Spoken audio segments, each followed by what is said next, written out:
There's no better way to get better at football than playing football. So if you want to, Taylor's gonna finish it. I've always been confident in my abilities. I think, I'm a guy that can go out there, and I always believe in myself that I'm going to get open and make the play if they throw me the ball. The third. Ryan, end zone shot for Pierce. He caught it. Oh, what a... Hello, everyone, and welcome to the Colts Cast, part of the Colts Podcast Network. We're here to talk about everything and anything Indianapolis Colts. My name is Eric Smith, co-host of the Colts Cast, very early in the morning. Alongside me, as always, I have co-host Jamal Lawrence here. Yo.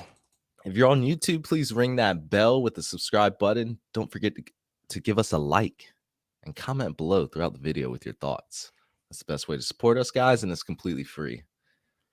Love seeing you guys' thoughts on the free agency last video. But now you all know what it's time for. You clicked the video. You saw the thumbnail. We did this for Anthony Richardson. We did it for Hendon Hooker. Why not one more? Just one more, guys. Why not make a concrete case for the 26-year-old former MVP, Lamar Jackson? As always, we're going to do everything to make the case for trading some capital to get Jackson. Think of us as car salesmen this episode. Let's begin. Look, let's just give some background on this. So the Colts signed Gardner Minshew, right? 1-year deal, $3.5 million. Did he get signed to be a bridge quarterback for a young QB? What you think, Jamal? I would think that with Lamar Jackson on the table still and the Colts in the current position we are, no. I think he is there to be a backup to a ready QB1 by the name of Lamar Jackson. But I can see him being a bridge quarterback. He has the experience with Jacksonville. He has experience with at the Eagles. He's been around Steichen for a while. So I could see him being that bridge guy to step in and start as needed until the rookie QB gets his feet wet and is ready to take over in that position. And I don't have a problem with him being that bridge quarterback. But I feel like he's more of that. He's that backup ready to stand behind that true QB1. Yeah. I think because we can't rule it out. That's what I'm saying. Right. So maybe he's on here just to be a backup QB, a high-end backup quarterback.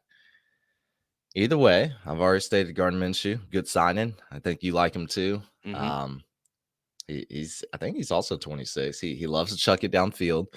And he's familiar with Shane Steichen's system. That's all great. Competent backup. But what if I said he's the insurance policy for Lamar Jackson's injury concerns? So we don't know the Colts organization's intentions, but I mean this could still go either way. We can't rule out a Lamar Jackson splash just because Gardner Minshew got signed. We just can't. What would it take to acquire Lamar Jackson? 2 first-round picks right now. He's on a non-exclusive franchise tag, paying about $32 million for the coming year. Very low, and that's very. He's going to get more than that. The thing is, if the Colts were to make an offer and the Ravens didn't match it, the Ravens would receive 2 first-round draft picks as compensation. I think the problem comes with cap space. Like we're currently at a little over $20 million in cap space right now, as it stands on Sunday, March 19th. However, I have a proposal. So if he wants a Deshaun Watson guaranteed contract, which is fine, that's what he wants. Let's give him a short-term deal. Can we do like 3 years, $125 million guaranteed? I think that's beneficial for both sides, Something around that number, but a short-term deal. It doesn't break the bank for us. And Lamar Jackson gets his guaranteed money. And we see what he's about over that 3 years, right? Is that not a good case? Then he can, when the cap space goes up in 3 years, he can get even more money if we do retain him. What do you think about that? I like that idea a whole lot because I am honestly opposed to the fully guaranteed contract for more reasons than one. And especially when we look at what we're asking for this time. You are 100% right, Eric. He wants this money over the course of this time, why not break it down, dumb it down a little bit, and say, hey, we can keep it in our back pocket. You're still getting your, 50 million per year, whatever the case is, just on the short term. We want to lease you. We want to make sure that you are who we think you are. And then once you prove to that over the 3 years, we'll finish buying the rest of it out. We'll go ahead and give you the rest of the money. We'll go ahead and pay the rest of it. So I do like that, and I haven't really thought of that idea. So I'm glad you brought that to the table, because that makes sense in my head, and I can get down with the fully guaranteed 100 and some change million over 3 years versus the 230 plus, realistically probably 250 plus for the 5 years. So I can rock with that. Yeah, there's a lot of money that has to be put in the escrow. We're a small market team. Jim Irsay's got a lot of money. I don't know if he has that much money set aside in actual liquid cash that he can just say, this is all going on Lamar Jackson. It's a lot. So, I mean, I think that's the route the Colts should go if they want to acquire Lamar Jackson. I agree. And I just got to ask you, though, what's your opinion on fully guaranteed contracts, especially with what's happened over the past couple years, more specifically Deshaun Watson, but just in general, the Kylers, the Aaron Rodgers, these guys. What do you feel about guaranteed contracts? I know theirs aren't fully guaranteed, but yeah, Deshaun Watson, an I anomaly. think, Yes. yeah, that is a crazy amount of money. I think the Browns were tired of the quarterback carousel just failing. I mean, they've been failing for decades. Yeah. Name me yeah.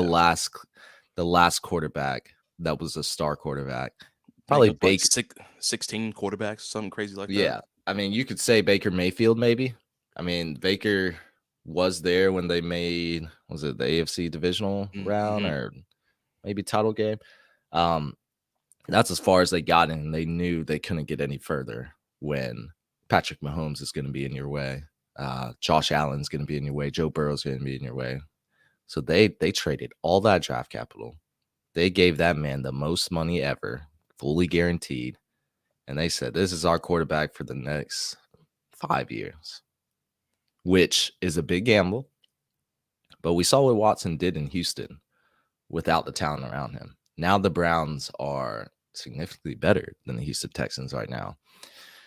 You would think that's a good move, but wow, that is a lot of money. That's going to limit them in a lot of, just free agency signings, things like that. So I don't know if we can I don't know if we can afford them, to be honest. So I'm not a big fan of those. I mean, the second highest total guaranteed money is Kyler Murray at 189.5. I mean, that's 40 million off. Like Josh Allen gets 150 million fully guaranteed. But 230, that's a lot, man. That's a lot. That is a lot. And the Browns really screwed up by giving all that money. I mean, they set the standard. And I know that's just a one person, so you can't get too high on that. And most quarterbacks aren't going to be asking for that fully guaranteed. But Lamar, rightfully so, can ask for it, because he can sit here and say exactly what we all say. Look at what he's done versus what Deshaun's done. Again, we know the supporting cast Deshaun had in Houston. However, Lamar, he's pulled out the MVP in 2019. He's done what he needed to do with his supporting cast around him. So, of course, he's going to ask for that money. Why not ask for the absolute most, or a little bit more than what somebody else got? But it scares me with that, because when I see this happen with teams, I know Deshaun didn't play all last year, or excuse me, all the year before. He had everything going on. And of course he came back and only played a couple games this season. And I mean, he looked rough coming out. So that kind of stuff scares me. We like Lamar, who's had a couple injuries now. That ankle injury, he missed the last 5 games of the season. Of course, we can talk about the playoff game where he held out. You know what I mean? I really do think he held out because they hadn't struck up a deal. So why put yourself at risk, when he probably knew they weren't going to get too much further past that game. So I'm not mad at him for that. But I just look at it, what I mean? Like, a contractor comes to your house, you don't pay them 100% of the money on their first visit. You just don't, because they're going to run away with your money. It's like, and it scares me. It scares me when I think about that, because there's just so much that can go wrong. Players can retire. Players can demand a trade. It does, so much can go on in this time, and you just got to be like, all right, well, I just gave up 2 first-round picks, or or I don't have any other money because I just went out and paid all this money to somebody who isn't even with us anymore. And that kind of stuff just scares me a little bit, because you can't bounce back from that. There's nothing you can do to get that money back. And that's why most contracts are written to where, these players do get a large lump sum of money as they are guaranteed, but then majority of that of their money comes on the back half of that contract. Their first couple of years of that are usually, fairly low. And then because teams are going to say, well, you're going to be here for 5 years to get that $500 million. We're going to give you 300 million of that on years three, 4, and 5. But we're not going to give all that, to you at the very beginning. So it kind of just scares me a little bit. And I think that, Lamar has done his part. He has shown he gets the money, which is why I'm definitely more on board with what you mentioned, the shortened contract of 3 years, give some money there, because that's a little bit more to play with. We've given up some we've cleared up some space by getting rid of Gilmore and Ryan. So, we can see that we're going to try to make some moves, but we don't know where that's going to come from. Colts have had now 4 years or so with no first round picks. This is our first time getting a first round pick in a minute. And we're looking at possibly giving that away. Been a while. Plus another one. You know what I mean? Now, Lamar brings a different element to the table than a rookie quarterback is going to. Obviously, we know that. And so I think that you got to kind of take all that stuff with a grain of salt, because if you get too hung up on the money portion of it and forget about what he brings to the table, then it makes it a little hard. But I think I would just be okay with that 3-year deal, just because I really am opposed overall to giving out a large lump sum of money over the course of a couple years when we don't know what can happen. He can hate it here, and then he can just demand a trade or whatever the case is. And I mean, what are you going to do? I don't think a player who gets that kind of money is not going to show faith and devotion with that contract. With, like, if Indianapolis did it, I think he would play his heart out, man. He's got the guaranteed money. Now it's all, the focus should be, look, let's bring a championship here. That's what it should be. So, but I understand that worry. But let's get right into it then. But before we do, let's talk about our sponsor over at DraftKings. Ready for the underdogs, the upsets, and the unbelievable action from the DraftKings Sportsbook? The biggest tournament in college basketball is here. Right now, new customers can bet just $5 on college hoops and get $200 in bonus bets instantly. Plus, for a limited time, all customers can score a no-sweat bet during round 1 and 2 of the tournament. Go to the app, opt in, place a no-sweat bet this weekend. If it doesn't hit, you get a bonus bet back up to $10. Jamal, I know you were in on that action yesterday. Mm-hmm. I just know it. Mm-hmm. Look, that Furman upset, I'm still happy about that. But look, you see Princeton? Sweet 16. Hey, man, they're coming. Yeah, so you guys need to watch out from them plus odds, because there's a lot of upsets going on. Look, download the DraftKings Sportsbook app now and sign up with code TPPN. New customers can bet $5 and get $200 in bonus bets instantly, win or lose. Only at DraftKings Sportsbook with code TPPN. Minimum age and eligibility restrictions apply. See show notes for details. Look, is he worth the money? Is he worth the draft capital? Are you overvaluing those draft picks? Because it sounds like you are. You're one of those. I really like draft picks, bro. Yeah, you're one of those type of guys. Well, just because, man, because I've said it day in and day out, and I know Lamar is a different style quarterback than anything, obviously, than Indianapolis has seen over years. But man, I'm just like at that tired point of where I just am tired of seeing people walk through the building. I just want someone with a fresh face to come in and unbiased.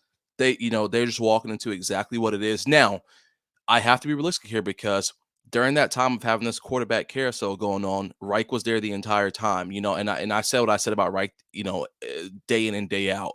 Now that we have a new fresh face and a Shane Steichen there, Chris Ballard's still there, so I still consider the organization overall to be the same, but we have a new coach there, so I think that players can kind of have a new light on what's going on. I don't know, because we aren't in the locker room. For all I know, Frank Reich may not have been the majority of the problem. He could have been a decent part of it, maybe not the majority. But I like to think that with a new coach and new coaching system and new coaching staff in there, that players will be more inclined. So I think that Lamar could come in and feel refreshed, that he's in a place where we want him to be, where we want him to be in our system. He's coming off a place where coaches are competent. and they are ready to make this next leap to get to the next level. But at the same time, I also just like the feeling of having a fresh quarterback in there. I think the only problem where I don't mind giving up the draft capital is where the Colts are in a very awkward situation right now. We have the number 4 pick. The Panthers have already moved up to number 1. The Texans are there at number 2. We got the Cardinals at number 3. So worst or best case scenario, we get the 3rd best quarterback. So best case scenario. And that's absolutely, if everything falls in our hands. Worst case scenario, we got to go with number 4 or a non-quarterback, at that number 4 spot. So that's where I can say, I don't care about the draft capital anymore. I'd rather go ahead and go with a safety net and a safety net who I think that, again, 26 years old, who's been a league MVP, who wants to win. And we have the weapons around him that can make him better. I just think it's hard because Chris Ballard hasn't been clear on what he wants to do, or what we're targeting. But it's a tough situation. If you were to tell me that, I don't know, safety wise, I do love our draft picks, but safety wise, I do think the smart route is to probably entertain these 2 first-round draft picks. It's a hard one. Like it goes day by day. It goes day by day for me. I'm not gonna lie. I'm going to convince you, man, because the Panthers leapfrogging us did shake things up. We're looking at QB3 right now in the draft. So no matter how different you view these prospects, we're still not going to have a first or second crack at them. Texans aren't trading with us unless we do something stupid. Panthers, I don't know why there's a smokescreen out saying they're willing to trade back down. I don't understand that. This isn't Madden 2023. Yeah, let's talk about it. So we talk about how, the quarterback carousel here. All right, Matt Ryan, the guy who was 37. We cannot compare Matt Ryan and Lamar Jackson. I'm sorry. Yeah. Matt Ryan was 11 years older. Age caught up to him. It hasn't for Jackson, as we know. We're not talking Carson Wentz either. Frank Wright was gambling on being able to revive Carson Wentz's career. Lamar Jackson's built different. He's just that good. Consensus top 10 in the league, right? Yeah. Okay. Borderline top 5. Borderline top 5 QB. I can argue it. One of the, if not most dangerous quarterback on the ground. Oh, we don't need another running back. Well, he's there at the quarterback position. Like, the only other 2 in contention are Jalen Hurts, which was just in the Super Bowl. He was just there with Shane Steichen, by the way, and Justin Fields. Those are the 3 most electric running quarterbacks. He makes magic happen with his legs. There's no doubt about that. I don't think I have to explain that. The thing that always divides Lamar Jackson fans and haters is what level his passing ability is at. And I think he deserves more credit in the passing game. His passing stats aren't flashy in any regard. He hasn't thrown for, more than 4,000 or 4,500 yards with a crazy number of touchdowns. Why is that? I'll give you 2 words. Greg Roman, the Ravens offensive coordinator. Roman's offensive strategy was always centered around Lamar Jackson and the running game. He loved using 22 personnel. He's got 2 backs out there, 2 tight ends. It creates options in the backfield for Jackson as far as like an option run game. And then the 2 tight ends creating mismatches in the run game as far as run blocking. And I got Mark Andrews and another tight end out there. It's genius with someone like Lamar Jackson. It creates more space for him to run on the outside as well. They have an established run game, and it's worked well for them. While this sounds all fine and dandy, I don't think he ever got the passing game fully going. And I think that's where people, they look at Lamar Jackson's stats, they're just like, oh man, he can't throw.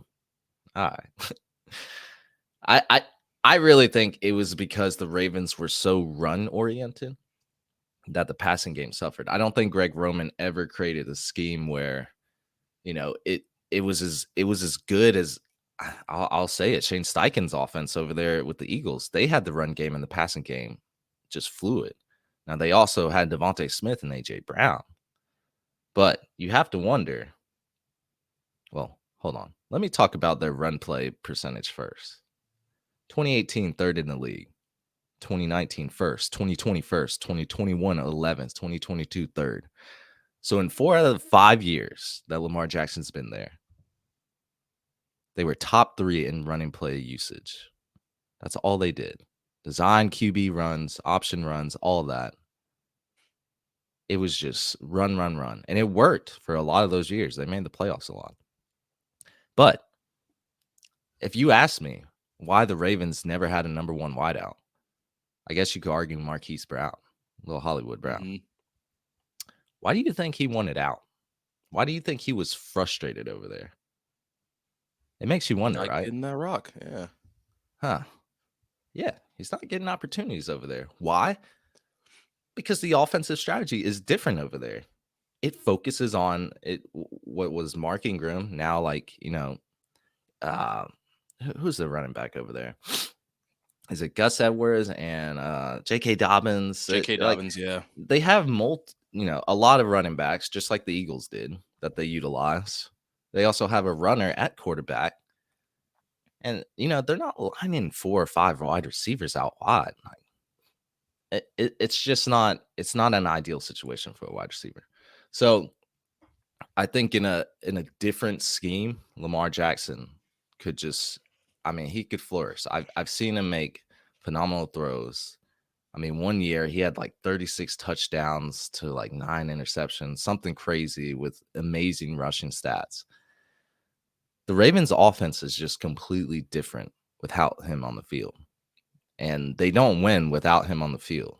There's a positive correlation with Lamar Jackson being out on the field and that team winning. It just is, Jamal. It just is. Oh, 100%. That 36-9 year, that was a 2019 year, I believe. And then, like you said, they lost their last 5 games when he was out with the ankle. Every game he wasn't there, they lost. So isn't that crazy? Yeah, it is a direct correlation. I'm not gonna argue that one bit. And I don't even get too hung up on his completion percentage or the amount of the yards he's throwing. I know he went 17-7 this year. I am honestly not too hung up on that because, like you mentioned, he's in a situation where the run game is prevalent. We look at this. You come here where we have a JT, where we have an MPJ. Of course, we just lost Paris Campbell, but we have an Ashton Doolin who I think is going to step up this year. You have an Alec Pierce. You do have a great supporting cast around him that can allow him to sit in the pocket as needed. And he can leave the pocket when he needs to. He can run when need be. And a lot of this stuff where I think, kind of what you're talking about, where they centered it around his run game. We can bring him here and he can be that passer, but we can also work on development more. If for the people who think that the completion percentage or, his yards aren't the hottest right now, I do think it elevates to another level here. Based on the weapons we have around, he is walking into a much cleaner situation, I think, than what he was getting in Baltimore. I don't know. I still think we lost Paris Campbell, so we got Pierce Doolin and Michael Pittman. Yeah, I think it's okay. What I really think would make this a splash signing and great for the Colts. He's already an established quarterback you can build around, but it's already built for him there. As far as there's this one player, he's really good at what he does. He's in the backfield. He had an MVP type season 2 seasons ago. His name goes by Jonathan Taylor. Imagine them right there. Yep. Right there. Imagine them two together. Would that not be deadly? Would that not be the best quarterback running back duo in the running game in the league? Without question. Without question. Yeah. Imagine that. Imagine you're one of those defenders who has to make a read on that option run. Whether you got to stop Lamar Jackson or Jonathan Taylor, you miss that, they go on 20 plus. Yeah. Look, I think Shane Steichen can make this backfield so creative. I think we're playoff contenders immediately with Jackson. That offense just becomes that much better. I know, and we'll go back to the draft capital thing because there's an argument to be made that we should just draft Anthony Richardson. He'll cost 80% less than Lamar Jackson. Problem is, I don't know if Richardson is going to make it in the NFL. He's a Campbell. For 2 first-round draft picks, we can get Lamar Jackson. And let's be honest, it's really only 1 first-round draft pick because the other one we're using on Anthony Richardson. So let me ask you this, Colts Nation. 1 first-round draft pick, a 3-year deal, $120 million guaranteed. We get a bona fide franchise quarterback. Are y'all not about that? Come on. I'm about it. Like I said, the 3-year deal makes me, makes it that much, more enticing for me. Again, I don't know if I can get on board the 5-year deal. But I like that, you're saying that it's a one draft pick because you're 100% right. We're not giving up a 24 and a 25. We're giving up a 23, which we have rightfully so earned after this year shitty season. And then the 24. So no, you're 100% right. It is a 1. And I like that 3-year deal. You get somebody who you can trust. And 100% a winner. We're a winner out of that. We're 100% winner out of that. There is no developing. There is no already rookie there. wall. There, yeah, it's He's you're already right. proven himself. Like he led his team to a 15-1 record one year. Like, come on, guys, throw in some guaranteed money, and I bet he's willing to do whatever it takes to win this organization some games.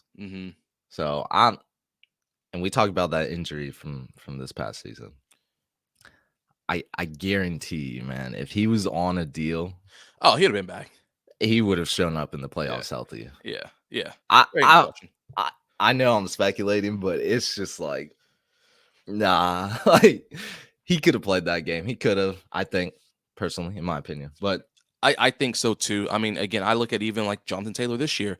At what point when the season's going downhill, why will we make him continue to play? And I know it's different because he's still in contract, but it's the similar situation. Like you shut him down because Lamar knew that they weren't going to pay him. The Ravens knew they weren't going to pay him right then. I don't need to prove anything else. Y'all been there for X amount of years. I've done what I needed to do. And if y'all don't want to pay me right now, then it is what it is. You had years to work out this contract. You knew it was coming. So I get it. I don't blame you. Exactly. Look, so we keep talking about these injury concerns. Knock a few games off that. Knock a few games off because I think he could have played. If he had that money, if he had that security, shoot. And he wanted to give Baltimore a ring, he'd do everything he can. Look, Colts Nation, petition to Jim Irsay right now to dig deep into that piggy bank and make this blockbuster trade happen. It makes so much sense. The Jackson Steichen era is here, potentially. I just think he could use him just like he did Jalen Hurts. Don't even have to develop Lamar Jackson. I mean, he's already there. But, just like Jalen Hurts, MVP runner-up, we can get Lamar Jackson back in that MVP conversation. Oh, man. It just makes so much sense, Jamal. It does. It really does, man. And, I mean, we got everything in place. Just make it happen. Ballard that Jackson jersey would be clean. Oh, my goodness. It would be. I don't know. We got to see what Chris Ballard's about, man. I don't know if he's built for that life, but he's been walking on a tight rope this entire time. I mean, it's perfect for Chris Ballard too. Exactly. Your job is on the line, is it not? This is this is the best. Yep. You always talk about you don't want to risk it for a QB, but you don't have to risk it for the biscuit here. The That's biscuit true. is already buttered. It's done. Battered. It's good. Like, I'm just saying.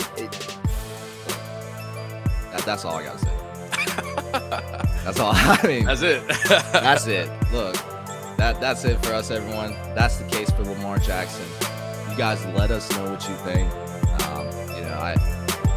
I really want this trade to actually happen. But we made the case for it. Thank you for listening to the Colts Cast. We're live on Apple Podcasts, Spotify, YouTube, or any platform you use this podcast. We'll be back next time to give you some more Indianapolis Colts content. Take care. Take care.